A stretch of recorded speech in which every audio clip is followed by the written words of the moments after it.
Never go to the farm, Catherine. Promise me. Those words, spoken with unusual intensity, were among the few firm requests my husband Joshua ever made during our 24 years of marriage. I always respected his wishes, even when curiosity surfaced during the rare occasions he mentioned his childhood in Canada, on a property he had long left behind.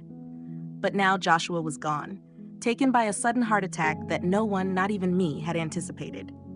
After 24 years together, I found myself a widow at 52, with a distant daughter and an emptiness where certainty once existed. Mrs. Mitchell, the voice of Joshua's attorney, Mr. Winters, pulled me back. We sat in his wood-paneled office 2 weeks after the funeral, where the weight of loss had been reduced to documents and signatures. There's one more item. If you're watching, please like and subscribe to the channel and let me know in the comments where you're from. He slid a small box across the desk. Inside was an antique brass key attached to a maple leaf keychain, along with a sealed envelope bearing my name in Joshua's precise handwriting. "What is this?" I asked, turning the heavy key in my hand. "Your husband purchased a property in Alberta, Canada, 3 years ago," Mr. Winters explained, adjusting his glasses. "Per his instructions, you were only to be informed after his passing. The deed has now been transferred to your name. All taxes are prepaid for 5 years." A property in Canada? I struggled to process it. Joshua had never owned anything beyond our home. It's called Maple Creek Farm. It was apparently his childhood home, though ownership changed several times before he repurchased it. The farm, the place he had forbidden me to visit, the one that altered his calm expression whenever it came up. "Mrs. Mitchell, there's something else," Mr. Winters added quietly. "The property has recently become quite valuable. There have already been inquiries." "Valuable? It's a farm." "Yes, but significant oil deposits were discovered in that region about 18 months ago. Your husband declined multiple offers from energy companies." Questions flooded my mind. Joshua had never mentioned oil, finances, or any property purchase. We lived comfortably, but not extravagantly. How had he managed this, and why keep it from me? I opened the envelope with unsteady hands. "My dearest Catherine, if you're reading this, then I've left you too soon. I'm sorry. There's so much I should have told you, but couldn't. The farm is yours now. Over the past 3 years, I've transformed it from the broken place of my childhood into something better, something worthy of you. I know I made you promise never to go there. I release you from that promise. In fact, I ask you to visit once before deciding what to do. On the desk in the main house is a laptop. The password is the date we met, followed by your maiden name. I love you more than you know. Joshua." I held the letter close, my vision blurring. Even now, Joshua had left behind unexpected truths. "I need to see this place," I said. "Of course," Mr. Winters replied. "But you should know, Joshua's family in Canada has contested the will. His brothers claim he wasn't mentally competent when he repurchased the property." "That's not accurate. Joshua was always rational." "They filed legal objections. Given the property's value, this may become complicated." I placed the key in my pocket, a quiet determination forming. "I'm going to Canada today."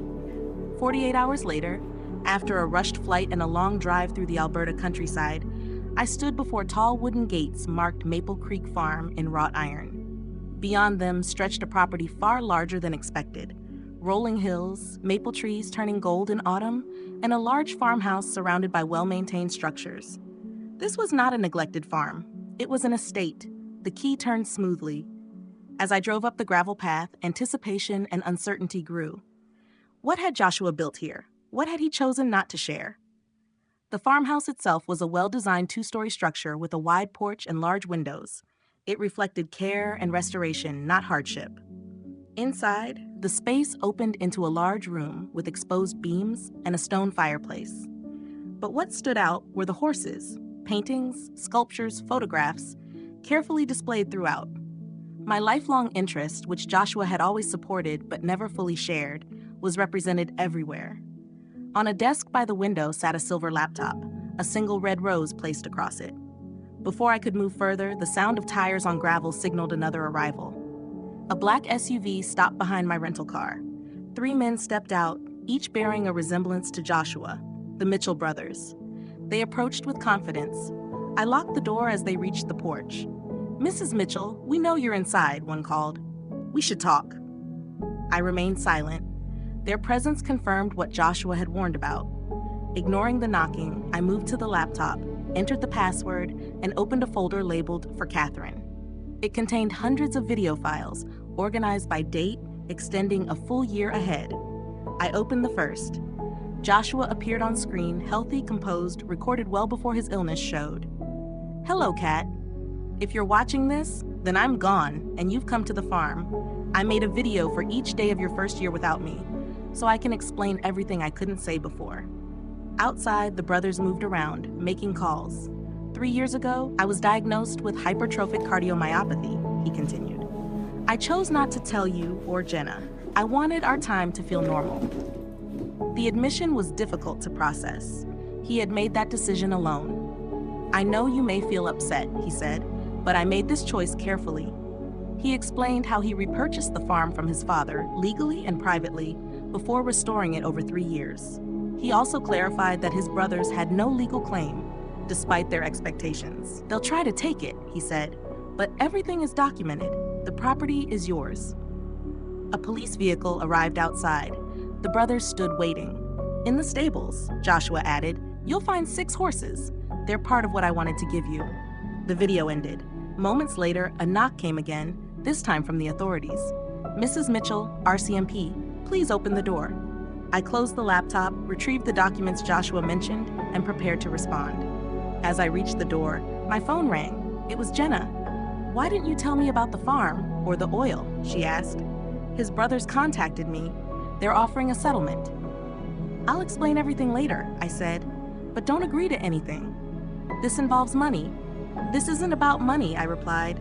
"It's about your father's intentions. Please trust me." After a pause, she agreed. I opened the door. A young officer stood beside the Mitchell brothers. "They've presented a court order requesting inspection of the property," he said. "I understand," I replied calmly, handing over the documents. "But I believe these clarify ownership." The officer reviewed them carefully. The brothers' confidence began to fade. "These documents appear valid," he concluded. "This is a civil matter. There's no basis for enforcement today." The brothers withdrew, visibly frustrated. Standing there, I realized something clearly. Joshua had left more than property behind. He had left preparation, intention, and a choice. I returned inside, reopened the laptop, and prepared to watch the next video. Outside, the dispute wasn't over, but for now, the foundation Joshua had built remained intact. And from the way she stepped out of her car and walked confidently toward the brothers, it was clear they had already begun influencing her. My daughter, Joshua's daughter, with his dark hair and my determined expression, was smiling and shaking hands with the uncles she had never met. Whatever stability I had found through Joshua's final gifts faded in the face of this new development. The situation surrounding Maple Creek Farm had become deeply personal. I watched from the window as Jenna greeted them warmly, her posture open and receptive. At 27, she had Joshua's analytical thinking and my determination, but not his patience or my caution. She tended to form opinions quickly and reconsider them slowly. My phone vibrated with a message from her. "Arrived with Uncle Robert and the others. Coming in now. We need to talk." Uncle Robert? They had known each other less than a day, yet she was already using that term. I placed Joshua's note in my pocket, secured the studio behind me, and went to meet them. They entered without knocking, Jenna leading, followed by the brothers with a sense of entitlement. "Mom." She hugged me briefly, then stepped back, scanning the room. "This place is incredible. Why didn't Dad ever tell us?" Before I could respond, Robert stepped forward. His resemblance to Joshua was striking. "Catherine, I think we started off poorly yesterday. Your arrival surprised us, just as ours surprised you." His tone was polite, but his expression suggested calculation. Alan and David remained neutral, though Alan held a leather portfolio that likely contained legal papers. "Jenna?" I said, choosing to address her directly. "We agreed you wouldn't engage with them before we spoke." "They called again this morning with a reasonable proposal," she replied. "I thought I should hear it in person."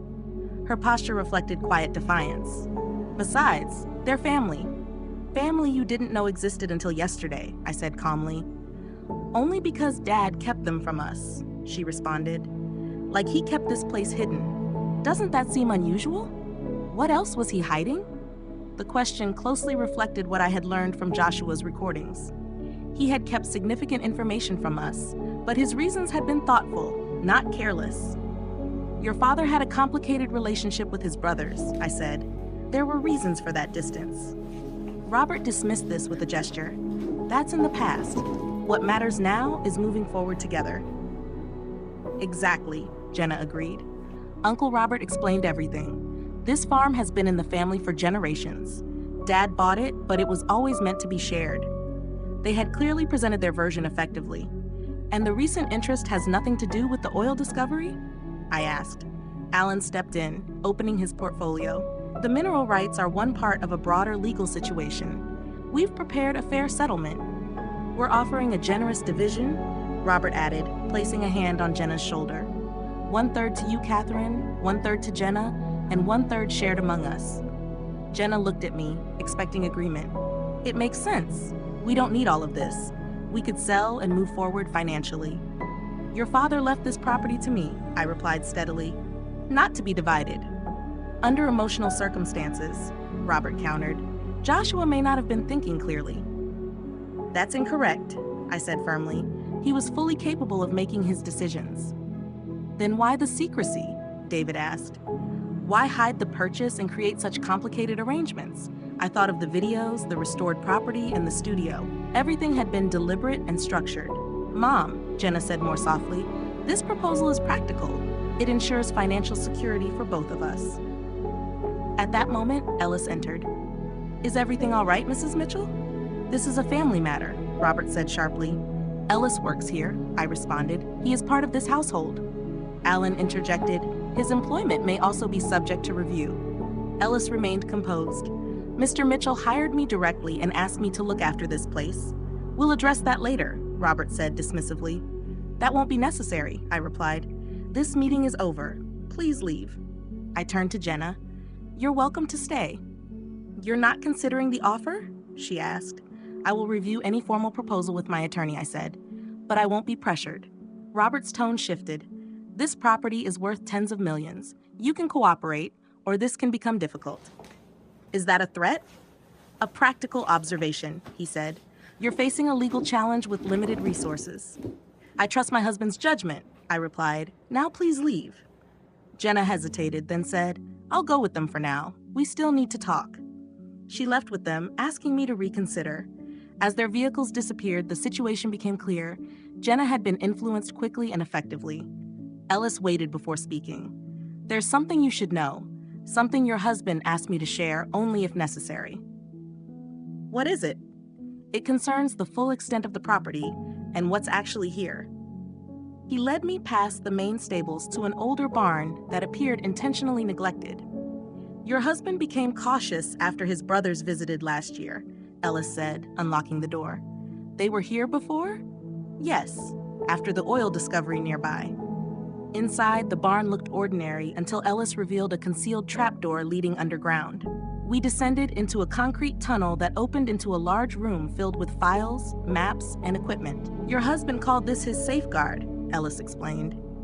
The walls displayed detailed surveys of the land, marking oil deposits across the region. He initially bought the farm for you, Ellis said, but when oil was discovered nearby, he had the land professionally surveyed. And the largest deposit isn't where companies are currently drilling. It's under the western section, land that appears low value. That section had been excluded from the brothers' proposal. The surveys missed it, Ellis added. Your husband confirmed it privately. He then showed me files documenting the brothers' questionable business activities, financial misconduct, legal violations, and supporting evidence. He collected this as leverage, Ellis said. Joshua had anticipated this conflict. He didn't expect them to involve your daughter so quickly, Ellis added. That detail remained difficult to accept. What should I do? I asked. That depends on your priorities, Ellis said. You can sell and avoid conflict, or challenge them using what your husband prepared. Or you can take a different approach. A different approach? Think strategically, like your husband did. I considered the options while examining the room. A photograph on the desk showed a younger Joshua beside a horse. That was his, Ellis said. His brother sold it when he was young. That explained his quiet support for my interest in horses. I picked up the photo, forming a plan. Does the laptop work here? Yes. Good. I need to review more of his videos and then arrange meetings. With whom? My daughter first, then my attorney, and finally, the oil companies. Ellis nodded. Understood. As we left the hidden room, I felt a shift. Joshua had not only left property, he had left preparation, structure, and direction. Over the next 2 days, I reviewed multiple recordings. Each one clarified his strategy. They'll try to divide you, he warned in one video, and they'll approach Jenna. In another, he explained the value of the overlooked Western land. Using this information, I arranged to meet Jenna at a cafe in a nearby town, neutral ground. She arrived late, guarded. I don't have much time. I'm meeting their attorney. You've become close to them quickly, I noted. They've been welcoming, she said. You're treating them like adversaries. You've only heard their perspective, I replied. There's another one, your father's. He's gone, she said, and he kept secrets from us. He left something for us, I said, showing her the recordings. He knew he was ill. Her expression changed. I played a message Joshua had recorded specifically for her. He explained his illness, his decisions, and his history with his brothers, including past financial misconduct and betrayal. When the video ended, Jenna was silent. He was protecting us, she said quietly. Yes, I replied. They've been misleading me, she added. They haven't told you everything, I said, especially about the land's true value. Understanding replaced uncertainty. They're trying to take advantage of us. Us? I asked. She nodded. I didn't mean to go against you. I just wanted to feel connected to Dad. I understand, I said, but now we need to think clearly. She straightened. What's the plan? First, we consult our own attorney. Then we meet with the oil company. Why? Because information gives us leverage, and we have information they don't. I showed her the survey data. For the first time since Joshua's passing, she smiled slightly. Dad always said you were more strategic than people realized. Did he? All the time, she said. He also said underestimating you would be a mistake. As we left the cafe together, the situation had shifted. Instead of dividing us, the Mitchell brothers had unintentionally brought us onto the same side without realizing it. Their early success with Jenna had only prepared the ground for their eventual failure. Later that evening, with Jenna beside me, I presented my full plan to the attorney Joshua had selected for this exact situation. His expression shifted from professional curiosity to clear admiration as he understood the full scope of my approach. Mrs. Mitchell, he said, your husband mentioned you would surprise me with your strategic thinking. He was correct. My husband, I replied, was correct about many things, including his belief that I could not only endure his loss, but come through it stronger. The Mitchell brothers arrived at Maple Creek Farm exactly as expected, 10 a.m., 3 days after my meeting with Jenna. Their black SUV moved up the driveway with the confidence of men who believed the outcome was already decided. A silver Mercedes followed, likely carrying their legal or financial advisor. I watched from the great room window, dressed in a tailored suit chosen specifically for this meeting. Presentation matters in negotiations, and I intended to appear composed and prepared rather than uncertain. They're here, I said to Jenna, who joined me, equally professional in a dark blue dress, wearing her father's watch. Ready? She asked. Yes, I said, holding her hand briefly. Let them speak first. Ellis entered from the back. The others have arrived through the service entrance. They're set in the dining room. Good, I replied. The doorbell rang. Ellis greeted them and guided them inside. They entered with confidence, Robert leading, followed by Alan with his portfolio, David behind, and a silver-haired executive whose presence suggested authority. Catherine, Robert said, offering a polite nod. We appreciate you agreeing to meet.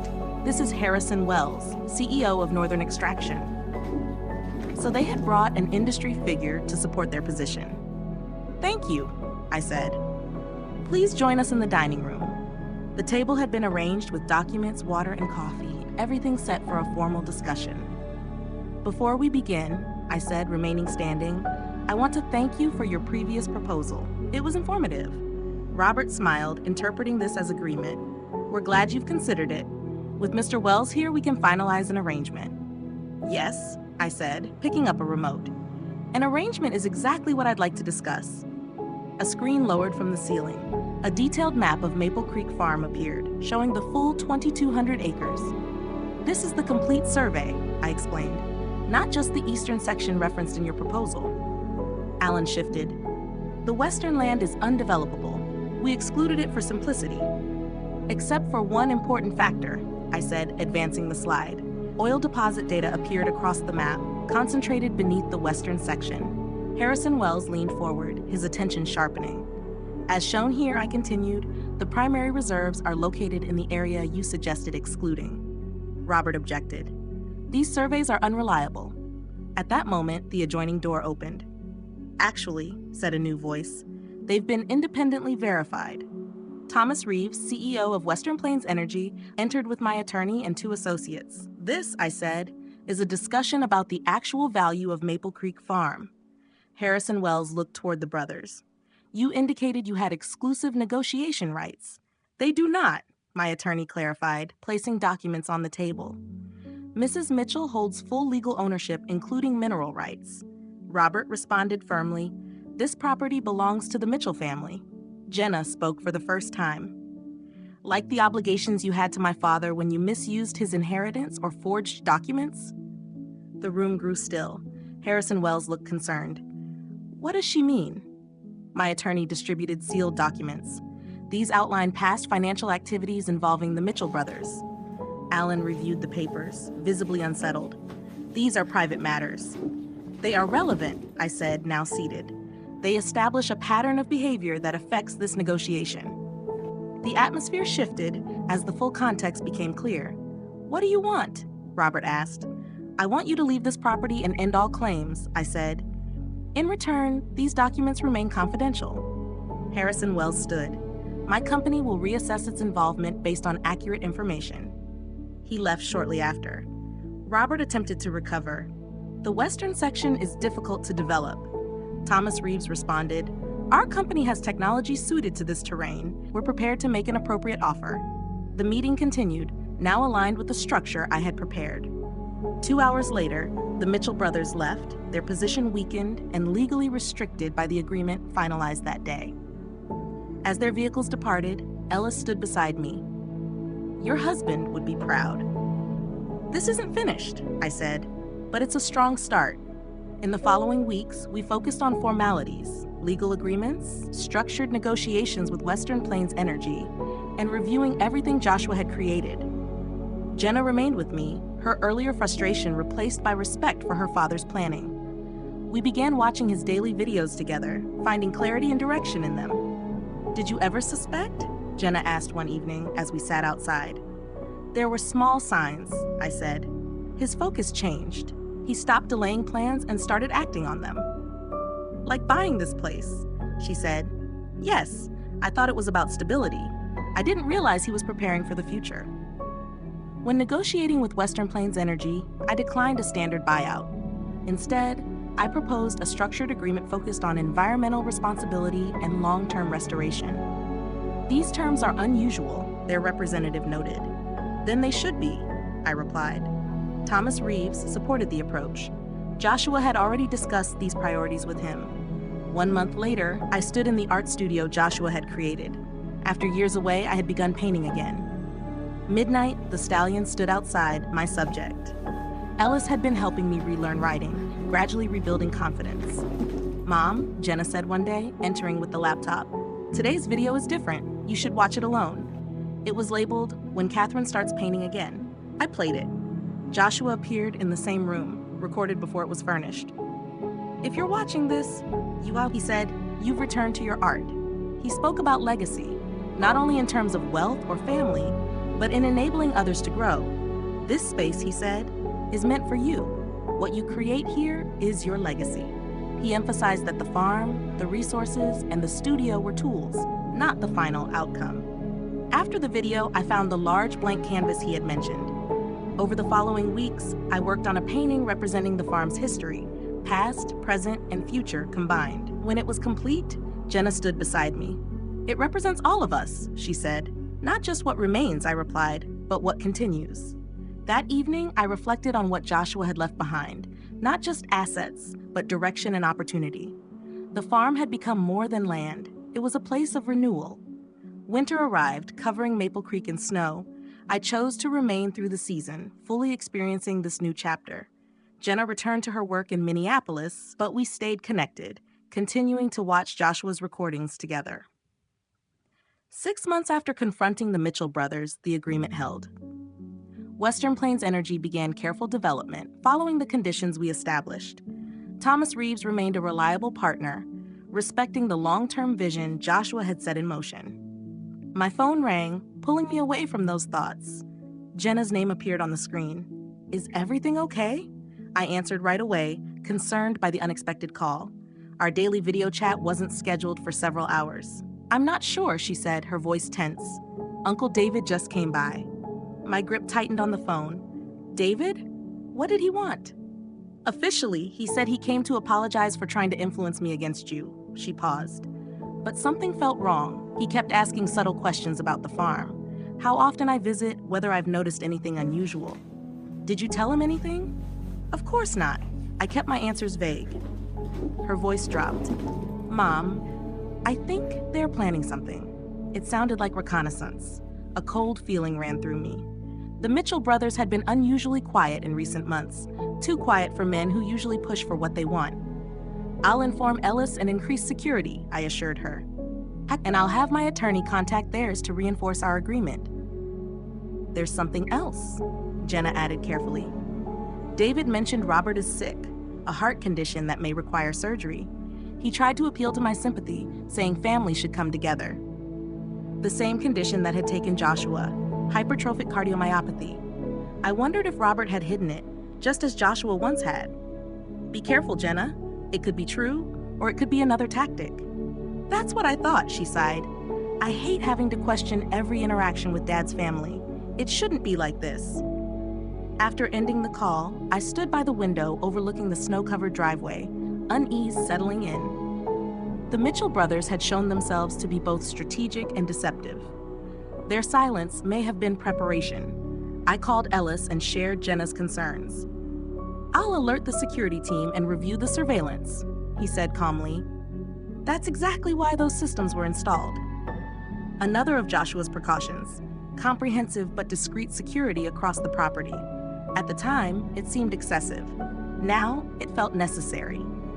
That evening, I went to the hidden bunker beneath the barn, looking through Joshua's organized records. If the Mitchell brothers were planning something, he may have prepared for it. In the lower drawer of his desk, I found a folder labeled, "If They Return." Inside was a detailed contingency plan, legal steps, contacts in Canadian authorities, and a sealed letter addressed to Robert Mitchell. A note was clipped to it, a last resort. Deliver only if necessary. I returned to the house with the letter in my pocket, considering possible outcomes. The next morning, Ellis knocked on my door. "We have visitors," he said. "All 3 Mitchell brothers and 2 others. They're at the gate requesting entry." I moved to the window. 2 vehicles waited outside. "What do you think they want?" I asked. "Nothing positive," Ellis replied, "but refusing them might escalate things. Better to manage this on our terms." I agreed. "Keep security alert but discreet. Let them approach only the main house." After notifying my attorney, I called Jenna. "Do you want me to come?" she asked. "No," I said. "Stay where you are. This could be an attempt to isolate us." As the gates opened, I prepared. From my bedroom, I retrieved a small recording device Joshua had left, a brooch with a built-in recorder. When the doorbell rang, I was ready. Ellis let them in. Robert entered first, looking noticeably weaker than before. Alan and David followed, along with 2 unfamiliar men, one carrying a medical bag, the other a legal portfolio. "Catherine," Robert said, his tone subdued, "thank you for seeing us." "Family visits are often unexpected," I replied. "Please sit." Once settled, Robert spoke directly. "I've been diagnosed with hypertrophic cardiomyopathy, the same condition Joshua had." I remained composed. "My condition is advanced," he continued. 6 months without treatment, possibly longer with intervention. He introduced the doctor and his attorney. "I'm sorry to hear that," I said. "But why come here?"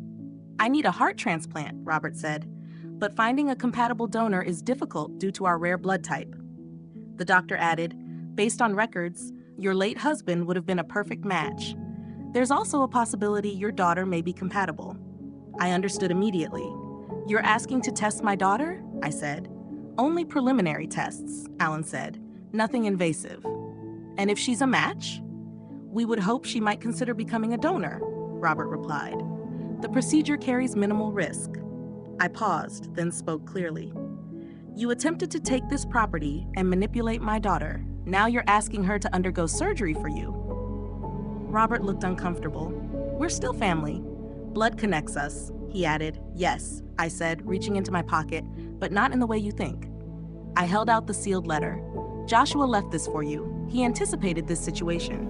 Robert opened it. As he read, his expression changed. Shock, then disbelief. Alan and David read it next. Their reactions mirrored his. This can't be right, Alan said. Joshua wasn't our half-brother, Robert said quietly. He was our full brother. He explained further. Their father had fabricated the story of their mother's death. She had actually left due to abuse. There was also another family, 2 additional siblings, both sharing the same genetic traits. Joshua found them, Robert said. He kept their contact information updated. I understood. So there are other potential donors, I said. Strangers, Robert replied. And that's a result of your father's choices and yours, I said. The doctor spoke again. From a medical standpoint, time is critical. I looked at Robert. The information you need is in that letter. Contact them with honesty. And if they refuse? Alan asked. Then Jenna can decide for herself, I replied, but without pressure or deception. The brothers sat in silence, absorbing this. Finally, Robert stood. Thank you, he said. After they left, I reflected on what had happened. Joshua had prepared for everything, even this. That evening, I opened the next video he had recorded. Hello, my love, he began. If I'm correct, today may be the day my brothers use their medical situation. I listened closely. If they approach you about donation, you'll have given them the letter, he said. He explained why he never contacted the other siblings. Their lives were already established, and he didn't want to disrupt them. Family is not defined by blood, he said. It's defined by choice. As the video ended, I felt a sense of clarity. The Mitchell brothers had come seeking help through pressure. Instead, they were forced to face the truth. Whether they would act differently remained uncertain. But their actions no longer affected us. At Maple Creek Farm, life would continue, guided by the values Joshua left behind. Spring would return, the land would thrive, Jenna would visit. And Joshua's legacy would remain present, not just in recordings, but in everything he built. What was once hidden had become meaningful. And I, Catherine Mitchell, would continue to protect and carry forward that legacy, built not on obligation, but on trust, choice, and enduring commitment. Until tomorrow, Joshua said in the final moment of the video. Until tomorrow, I replied quietly. Thank you for watching. Share this story with others who appreciate meaningful narratives. Subscribe and leave your thoughts in the comments.